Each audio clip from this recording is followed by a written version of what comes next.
Plus, have you heard about the Lombard brothers? The Windup Newsletter Baseball. This is the Athletics MLB newsletter. Sign up here to receive the Windup directly in your inbox. It was baseball's annual fashion show, new players in new uniforms, and that was just the beginning of the post-deadline shuffle around the league.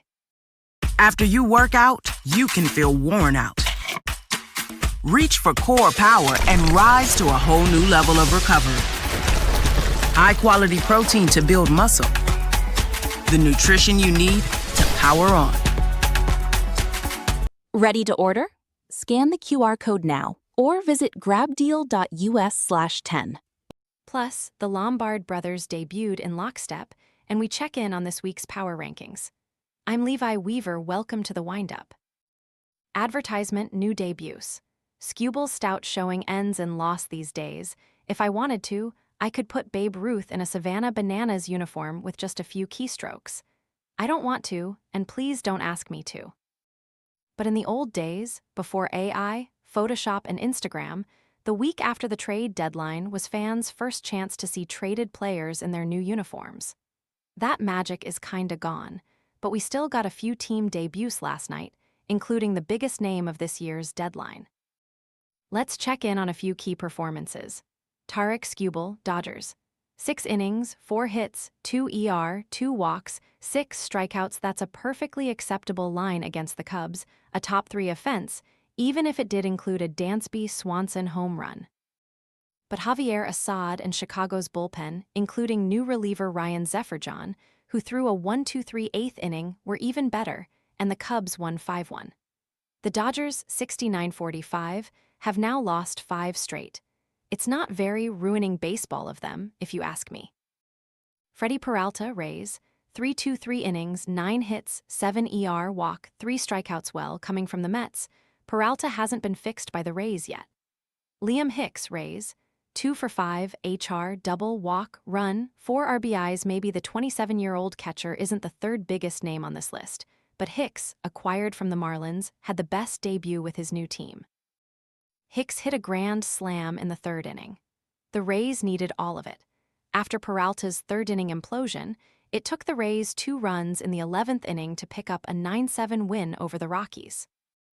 Luis Ariz, Phillies, 2 for 4, double, 2 RBIs. Ariz hit cleanup, ACA, 4th, in his Phillies debut, something he did just 38 times in his 891 career starts. It paid off, though, and he made an immediate impact in Philly. In a bizarre bit of deja vu, Ariz's first 2 at-bats both came after Trea Turner singles followed by Bryce Harper walks. Ariz singled in the 1st inning and doubled in the 3rd. The Phillies rode it to a 5-0 win over the Nats. New reliever Caleb Killian followed 8 shutout innings by Jesus Luzardo and allowed 1 hit, striking out 2 in a scoreless 9th. Joe Adell, Guardians, 2 for 4, double, walk, run. Advertisement Adell, acquired from the Angels and one of 3 new arrivals in Cleveland, also singled and doubled in his first 2 at-bats with his new team, but it wasn't enough to overcome the Mets, who beat the Guardians 6-2. Meanwhile, Nathaniel Lowe entered the game as a pinch hitter and went 0 for 2. Foster Griffin didn't start yesterday, but he, along with Adell and Lowe, spoke to Zach Meisel upon arrival. Heliot Ramos, Yankees, 0 for 4. Ramos' Yankees debut wasn't nearly as fun as Luis Garcia Jr. Garcia's first hit as a Yankee was a home run on Monday night, but the Yankees still beat the Cardinals 2-0 yesterday. There was another Yankees debut of a different sort in this one, but we'll get into that in a minute. New Cardinals reliever Caleb Ferguson pitched 1-2-3 scoreless innings in the loss, giving up 1 hit and striking out 1. Middle relief. Post-deadline power rankings, Houston made the biggest jump in this week's post-deadline power rankings, but that was more about the 12-2 run that has vaulted them into the AL West Division lead. Here's an excerpt featuring our nose. 16 and 17 teams, the Astros and Twins, respectively. Houston Astros record, 59-56, last power ranking. 22, the Astros entered Tuesday in first place in a division that no club seems willing to capture. They made only 1 major addition at the deadline. Dalton Varsho should improve the team's outfield defense, but general manager Dana Brown could find no help for the starting rotation. Their best hope for reaching the postseason relies upon the continued bumbling of the Mariners and the Rangers.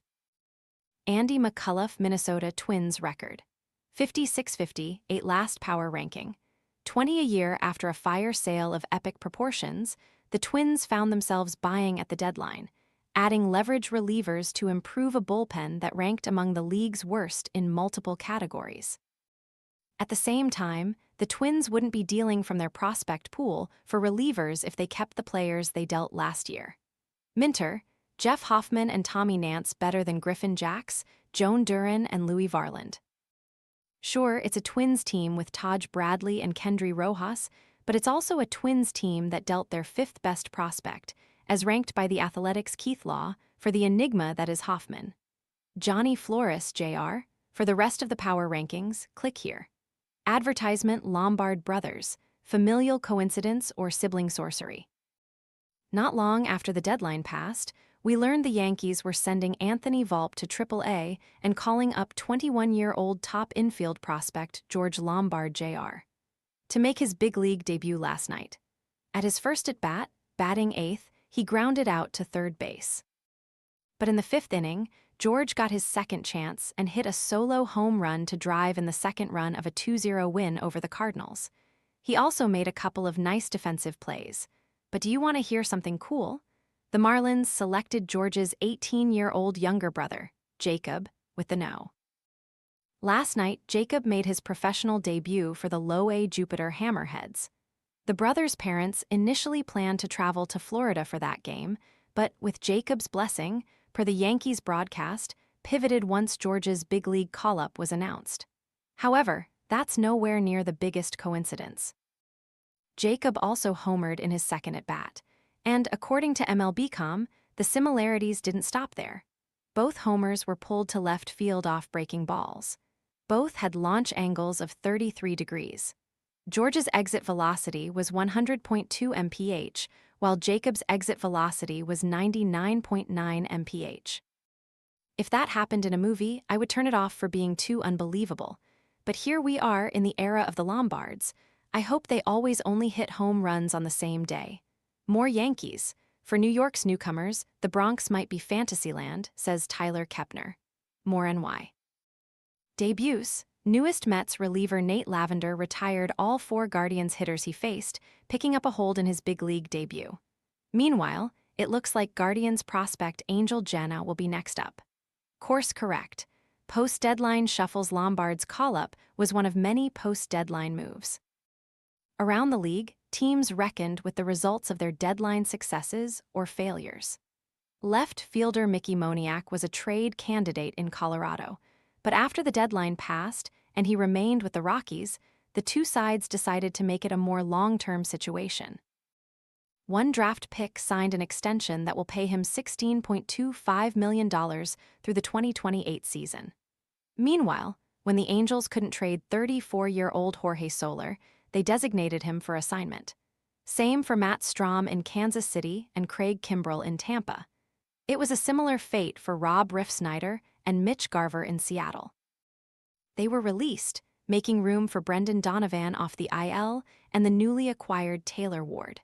Stuart Fairchild was also designated for assignment. Others weren't let go, simply demoted. Dodgers starter Emmett Sheehan and Guardians outfielder Kyle Manzardo were among the more recognizable names headed for AAA. Not a roster move yet, but rehabbing Padres starters Joe Musgrove and Nick Pivetta piggybacked in Low-A Lake Elsinore. Musgrove's day went well, but Pivetta gave everyone a scare by walking off the field after 14 pitches with elbow tightness. Fortunately, it appears he'll be okay. The arm later loosened up, and he threw 20 more pitches in the bullpen. More. Sometimes the move isn't so much a transaction, but a shakeup of the depth chart. Eno Saris identifies 9 young players who should see a little more action with others traded away, or after being traded themselves. Chad Jennings has a league-wide post-deadline shuffle rundown. Handshakes and high fives. Never before had a player been traded while leading the league in batting average or in slugging percentage. If you guessed this was a lead-in to a Jason Stark trade deadline analysis, Congrats, you are correct. Jim Bowden has his grades for all 30 teams after the deadline, as well as his deadline superlatives. Advertisement once anointed the future of the Angels franchise. Logan Hop embarks on a journey with the Rangers. Last year's AL Rookie of the Year, Nick Kurtz hit the IL after re-aggravating his thumb injury. Rustin Dodd and Jason Jenks tell us how Raul Ibanez helped the 2014 Royals win the World Series without appearing in a single postseason game. Have you heard about the 41-year-old English cricket player who made his professional baseball debut? I really enjoyed this one by Sukhman Singh. Most clicked in our last windup, Johnny Flores Jr., ranking the deadline deals. Closed mailbox with raised flag love the windup. Check out the Athletics' other newsletters.